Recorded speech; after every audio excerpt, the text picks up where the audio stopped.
제가 민족 명절이 되면 꼭 명절에 관한 설교를 합니다. 그러다 보면은 뭐 비슷비슷한 얘기가 될 수도 있습니다. 그만큼 설날과 추석 그리고 성경 속의 명절이 어떤 연관이 있는가를 우리가 깨달아야 돼요. 그렇지 않으면은 자칫하면은 옷처럼 만나서 가족들이 만나고 친지가 만났는데 종교 전쟁처럼 되어서는 안 됩니다. 그러면은 오늘은 이제 설날인데 이 설이 우리 민족에 있어서 가장 큰 명절이죠. 또 음력으로 보면은 새해 첫날이기도 하고요. 여러 가지 의미가 있는 명절입니다. 그래서 이 새해 첫날의 의미와 온 가족이 모인다라는 의미는 구약의 유월절 명절, 그러니까 이스라엘 민족에게 명절이란 것이 첫 번째 생기는 것이 출애굽을 하고 생긴 유월절이라는 명절이에요. 유월절은 무엇입니까? 이집트에서 종살이 하던 이스라엘 민족이 모세를 통해 하나님이 그 억압으로부터 노예로부터 건져내서 자유의 삶으로 옮겨지는 가정에 그 파라오 이집트 왕의 완고한 고집 때문에 10가지의 재앙이 있고서야 비로소 나옵니다. 그 마지막 재앙이 뭡니까? 바로 양의 피를 문설주에 발랐을 때 그 문설주에 발라서 하나님의 인도하심을 믿고 제사를 드린 그 민족은, 그 사람들은 하나도 해함도 다침도 없이 그 생명을 건졌지만 무시하거나 방해했던 이집트 사람들의 그 집안의 모든 첫째 되는 것, 장남, 모든 가축의 첫째 되는 것 다 몰살을 합니다. 그래서 유월이란 말은 그야말로 넘다라는 뜻이에요. 죽음의 신이 넘어가다. 그래서 이들이 강야 생활을 하면서 하나님의 명령을 따라 그 이후로 매번 유월절 셉니다. 그래서 이 유월절을 마치 이들의 삶의 원년처럼 지켜가는 거죠. 그런데 이 유월절과 우리나라 민족 명절인 설날과 무슨 상관이 있나 이렇게 물을 수가 있는데, 이 명절의 모든 명절의 의미와 지정은 인간이 정한 게 아닙니다. 여러분, 음력 정월 초하루를 인간이 정할 수 있습니까? 못 정해요. 그건 무엇을 의미합니까? 하나님이 정한 거예요. 하나님이 정하고 그 처음 시작할 때 누구와 함께 하라는 거예요? 가족과 함께 하라는 거예요. 원래 우리 조상은 정월 초하루에 하늘의 제를 지내는 전통이 있었습니다. 그리고 가족들하고 오순도순 또 차례를 지내고 음식을 나누는 그런 문화가 있습니다.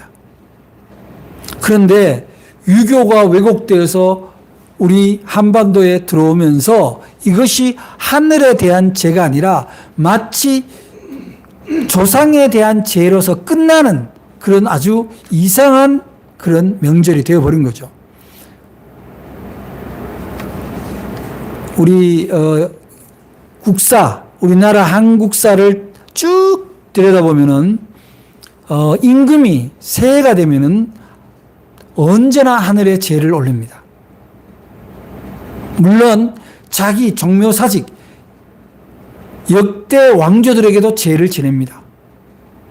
하늘에 제를 지낼 때 임금은 그 임금의 용포를 입지 않고 평복을 입습니다.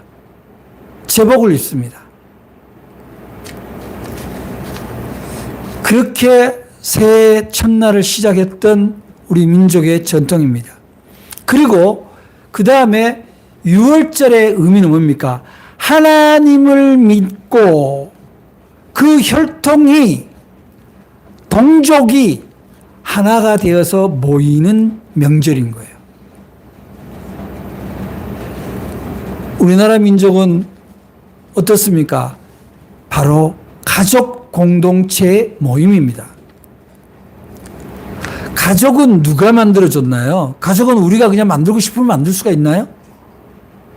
가족은 우리가 천륜이라고 합니다. 하나님이 점지를 해줘야 가능한 거예요. 내가 내 조상을 선택할 수가 없습니다. 내가 내 자식을 마음대로 선택하기가 힘들어요.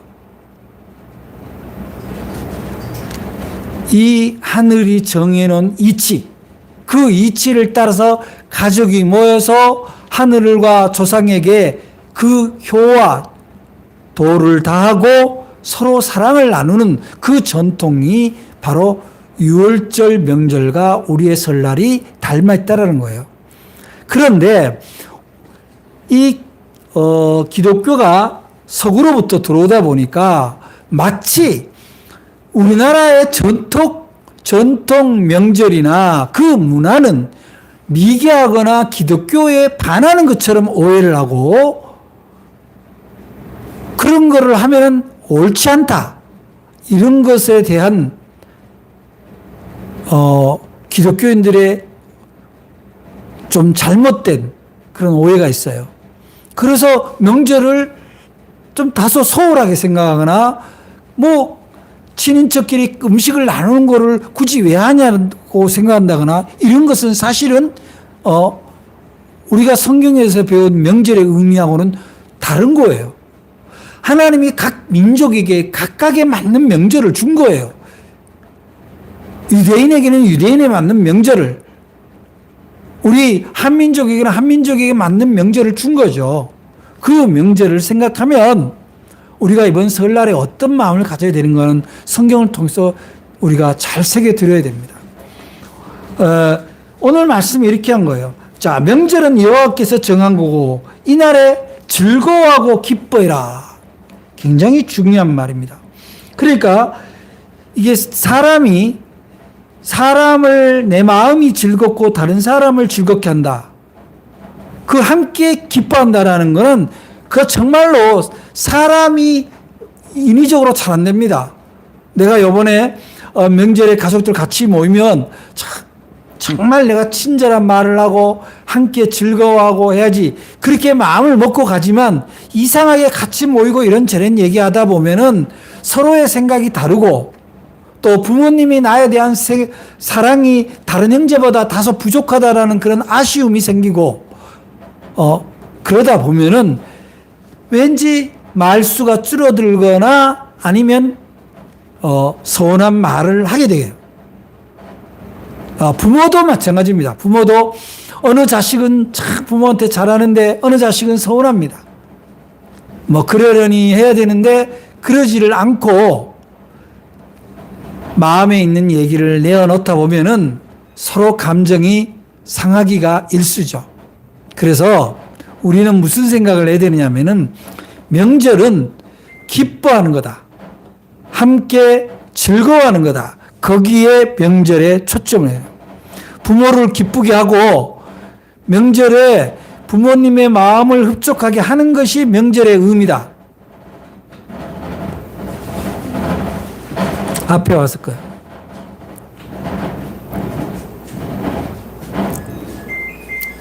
네.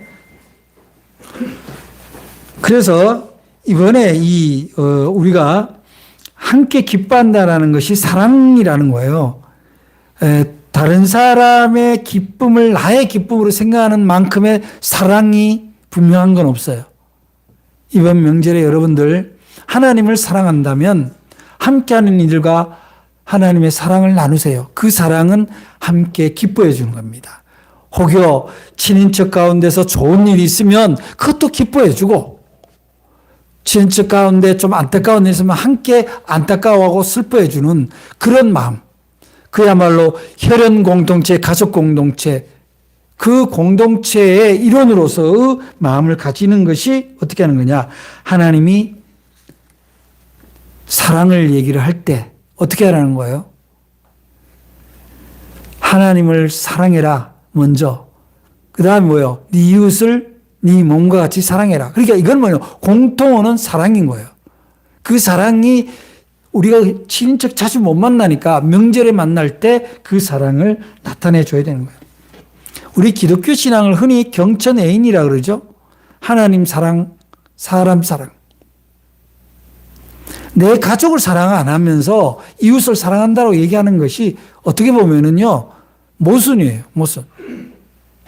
그래서 우리가 십계명에 보더라도 하나님에 대한 계명이 제 4계명까지 있고 그 다음에 5계명이 안식일을 지키라. 그 다음에 뭐예요? 내 부모를 공경하라는 거예요. 이웃의 사람에 대한 세상에 대한 계명 중에 첫 번째가 내 부모를 공경하라. 여러분 공경이라는 말은요 무슨 계약관계 거래관계하고 다른 거예요. 그냥 존중하는 거예요. 그냥 받아들이는 겁니다. 내 아버지가 내 어머니가 내가 생각하는 것과 다르게 생각하고 말씀하실 수도 있어요. 또 때로는 일반적이지 않은 말씀을 할 수도 있습니다. 그러나 그거를 그분의 어떤 상태로 이해를 해야지 논리적으로 이성적으로 그걸 판단해서 그거는 옳고 그르고를 얘기를 하면 안 됩니다. 행여 어르신들이 연세가 들고 그러다 보면은 옛날 얘기하거나 지금의 시대에 맞지 않는 말씀을 할 수도 있습니다. 그리고 너무 고루하게 자기 자신만 생각하시는 얘기를 할 수도 있어요. 받아들이셔야 돼요. 받아들이셔야 돼요. 외로운 거예요. 사람이 외롭다는 것을 얘기를 할 때 나 외로워라고 얘기하지 않습니다. 뭔가 이상하게 서운한 감정이 나오고 불만이 나오고 화가 나고 그렇습니다. 받아들이셔야 돼요. 그래서 우리가 이 설 명절에 우리가 기독교인이라면 성경을 믿는다면 명절은 하나님이 정한 거고 그날에 함께 기뻐하고 즐거워라는 것에 대해서 우리가 순종해야 된다. 그 첫 번째가 바로 부모예요. 부모가 없으면 부모 앞잡이인 형제죠. 형제. 큰형님 계시면 큰형님, 큰누님 계시면 큰누님. 그렇게 부모님을, 형제를 사랑하는 그런 명절이 되어야 합니다. 사실은 우리나라의 이 자랑스러운 문화라는 것이 지금은 좀 요원해졌습니다만은 효라는 문화예요. 이 효의 문화는 하늘을 숭상하는 것과 똑같은 문화거든요. 천륜을 인정하고 그 천륜을 따라서 살아가는 것이 효예요. 우리에게 가족이 있다는 거, 부모님이 계시다는 것은 하나님의 놀라운 은총입니다. 근데 그 놀라운 은총에 내가 응답하는 것은 바로 내가 부모에게 효예요. 그런데 그 효는 살아 계실 때 효지 돌아가신 다음에 제사상 부러지게 거하게 차려놓는다고 해서 그게 효는 아닙니다. 저는 제사상 높게 쌓은 사람들일수록 이상하게 느껴져요. 저렇게 쌓았던 거를 평상시에 그렇게 드렸으면 얼마나 좋았을까 그런 아쉬움이 있죠. 평상시에도 그렇게 하고 돌아가신 다음에도 그렇게 나누면 나쁠 건 없지만 이제 그런 아쉬움이 있는 거예요. 아놀드 토인비가 무슨 얘기를 했냐면은 이 한국에서 장차 인류 문명에 크게 기여할 것이 있는데 그게 뭐냐면은 바로 부모를 공경하는 효 사상이다. 이렇게 얘기를 했어요. 그게 뭐냐면 인류의 출발이에요. 효는 단순히 도덕적 사상이 동양의 유교의 사상이 이런 문제가 아닙니다. 인류에는 어떻게 출발합니까? 내 가족을 먼저 사랑함과 동시에 그만큼 다른 사람도 사랑하는 거죠. 내 가족이 소중하면 다른 사람도 소중하다는 거. 그래서 성경의 출애굽에서 십계명에도 바로 그 부분을 강조하는 거예요. 그래서 이 명절이 되면은 이제 3대, 4대가 같이 모이게 되는데 3대, 4대가 모였을 때 그때 할아버지, 할머니에게 그 아버지 아들, 아버지와 며느리, 딸과 사위가 그 부모에게 어떻게 하느냐가 자기 자식들한테 거울이에요. 자기는 부모님한테 말을 막 함부로 하고 무시하고 대꾸도 안 하고 그렇게 하면서 나중에 자기 자식들한테는 나한테 잘하라 그럴 수가 없거든요. 그래서 어떻게 해야 되냐면 우리가 이 효의 사상을 복잡하게 생각할 거 없이 내가 나중에 내 자손들한테 내 자식들한테 받을 효를 내가 미리 보여주는 거예요. 시험으로. 봐라. 얘들아 부모한테는 이렇게 하는 거야. 그게 기독교인이 보여줘야 될 모범인 거예요. 어제 뉴스에 보니까 214만 명이 이 설날 명절에 해외여행을 갔다. 물론 부모님 모시고 간 사람도 있겠지만 과연 부모님 모시고 간 사람이 몇 명이나 될까? 그런 아쉬움도 있어요. 명절을 소중히 여겨야 됩니다. 합리적인 걸로 따지면 안 모이는 게 제일 좋죠. 돈 안 쓰고 우리끼리 즐겁고. 설날에도 아이들끼리 친구 만나고 애인 만나고 아들끼리 또 만나고 그러면 노인네들끼리 그냥 앉아서 과연 그것이 우리가 기독교인의 가족의 문화가 되어서 되겠냐는 거죠. 그래서 이 명절의 의미에서 정말 중요한 거는요. 가족 단위예요. 가족. 사회의 가장 기초 단위로서 가족을 생각을 하면은 이 사회 기초 단위가 무너지면요. 안 되는 거예요. 이 가족 단위의 공동체가 바로 세워져야 교회 공동체도 바로 세워집니다. 가족을 무시한 교회 공동체는요. 그냥 어떻게 보면은요. 종교라는 특수 집단의 이기적인 모임밖에 안 되는 거예요. 종교가 존재하는 이유는 결국 인류가 가장 서로를 사랑하고 평화롭게 살아가는 그것의 돈독한 모습을 갖춰가는 거잖아요. 그게 어디서 증명됩니까? 가정에서 증명되는 거예요. 이번 명절에는요. 대놓고 사랑하십시오. 아주 공개적으로 애정을 표현하고 공개적으로 선물하고 공개적으로 포옹하십시오. 이게 기독교 정신입니다. 여러분 예수님이 십자가에 달려 돌아가실 때 뭐라고 그랬어요? 요한에게. 요한아, 이제는 이 여인이 네 어머니다. 물론 그거를 가톨릭에서 오해해서 성모 마리아를 막 섬기는 막 그런 문화가 생기긴 했습니다만 효예요, 효. 자신의 육신의 어머니에 대한 그 못다한 효를 자신의 제자에게 부탁한 거죠. 사랑하는 여러분, 가족을 소중히 여기시기 바랍니다. 종교가 100이라면 가족은 99.9예요. 종교가 다르다는 이유로 가족을 내팽개치거나 무시하거나 홀대하거나 단절해서는 안 돼요. 하나님 앞에 죄입니다. 천륜이에요. 기다려야 돼요. 기도해야 돼요. 사랑하는 여러분, 우리는 이 명절에 가족을 허락하신 하나님께 감사하고 그 가족 한 사람 한 사람에게 감사해야 돼요. 여러분, 예수님이 요한복음에서 예수님이 첫 번째 이적을 베푼 곳이 가나안 혼인잔치잖아요. 새로운 가정, 새로운 가족을 탄생하는 것을 하나님이 기뻐하신 거예요. 예수님이 기뻐하신 거예요. 그 잔치를 계속하라는 거 아닙니까? 그만큼 가족은 소중한 거예요. 내 가족 무시하고 다른 사람이 나를 인정해 준다고 생각하면 오해고 착각입니다. 진심을 가지고 서운한 것만 찾아서 섭섭병에 걸리지 말고 그래도 이만큼 해준 게 어디냐. 그래도 이렇게 살아있다는 게 어디냐. 그런 마음으로 이번에 온 가족을 위로하고 사랑하고 껴안으시기 바랍니다. 그리고 이 명절에 가장 중요한 특징 중에 하나가 뭡니까? 잔치 아닙니까? 평상시에 잘 못 먹던 거 음식 준비해서 먹고 서로 나누고 서로 선물 나누고 이게 잔치 아닙니까?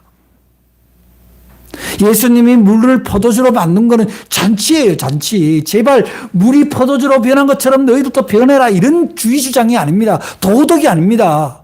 가족을 소중히 하고 가정을 소중하고 그리고 우리의 인생 잔치는 그 가정에서 계속되어야 된다는 거예요. 그 동족 공동체에서 계속되어야 된다는 겁니다. 왜 우리 민족이 저 북한의 민족을 적대시하고 총뿌리를 거두고 서로가 불행한 거예요. 기도해야 됩니다.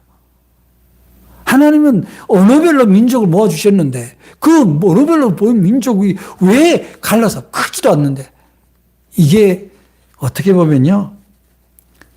기독교가 이념에 오염된 까닭도 있어요. 기독교는 모든 이데올로기에 앞서갑니다. 이 세상에 사랑만큼 위대한 이데올로기는 없습니다. 그래서 이 잔치, 여러분, 잔칫날 싸움을 하거나 잔칫날 섭섭증이 생기거나 잔칫날 삐지면 어떻게 해요? 그러면 안 되잖아요. 이 명절 잔치에 여러분들은 행여 누가 삐질세라, 행여 누가 서운할세라 그러면 얼른 가서 위로해주고 감정의 공감을 표시하기 바랍니다. 아, 그래, 네가 얼마나 힘들었냐. 아, 내가 몰랐다. 정말 미안하다. 그렇게 손잡아주고. 여러분, 누가 서운할 때, 아플 때 내가 이해 못하는 부분도 있을 거예요. 다 이해해서 용서하는 게 아닙니다. 인간은 누구나 아플 수 있다라는 거, 누구나 서운할 수 있다라는 거, 누구나 화가 날 수 있다라는 거, 그거를 이번 명절에 여러분들이 인정하고 잔치에 참여하시기 바랍니다. 막 어떤 사람이 그래요. 뭐 막 짜증내고 서운한 거 하면 야 명절날 왜 그래? 그러면서 자기가 도로 화를 내고 그러면 안 돼요. 한 사람이 화를 내더라도 아 그러냐 알았어 그래 들어주고 그게 잔칫날 자세예요. 무엇보다도 오랜만에 만나는 친척들, 어르신 또 조카 있으면 작지만 그냥 마음의 선물 하나씩 준비하시기 바랍니다. 그냥 빈손으로 가지 말고 다 돌아옵니다. 다 돌아와요. 잔치 분위기 만들어주세요. 모든 걸 돈으로만 할 수는 없어요. 좀 번거롭더라도 편지 몇 줄 써서 아랫사람들한테 또 윗사람들한테 특별히 서운해하거나 힘들어하는 그런 가족이 있다면 그래서 잔치 분위기를 더욱 고조시키는 그런 크리스천들이 되기 바랍니다. 그것이 성도가 해야 될 명절의 자세입니다. 여러분 우리가 설날이라고 그저 세뱃돈 주고받는 그런 무슨 어떻게 뭐 은행의 창구처럼 그렇게 지내지 마시고 좀 어색하더라도 마음을 표하는 좀 더 화제가 되는 그런 선물과 대화와 인사와 행동을 통해서 야, 저 사람 교회 다니는데 대단하구나. 쟤는 예수 믿는다더니 참 다르구나. 그런 성도가 되어서 명절의 분위기를 더 아름답고 행복하게 즐겁게 하는 여러분들 되시기 바랍니다. 그래서 하나님이 그 장면 보시고 아, 이 집이 복되도다. 이 집에 구원이 이루어졌구나. 그런 하나님 미소와 함께 은혜를 더 부어주는 그런 복된 설날 되시기를 바랍니다. 기도하겠습니다. 사랑해 주님 감사합니다. 설날을 앞두고